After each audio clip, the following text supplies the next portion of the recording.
ہر انسان میں کوئی نہ کوئی خوبیاں یا خامیاں موجود ہوتی ہیں۔ کسی کو تنہائی، اندھیرا، شور، اکیلے رہنا پسند ہوتا ہے۔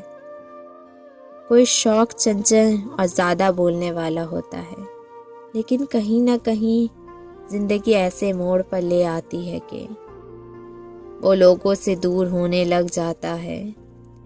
پھر وہ انسان جیسے پتھر ہوتا ہے نا، ویسی ہی ہو جاتا ہے۔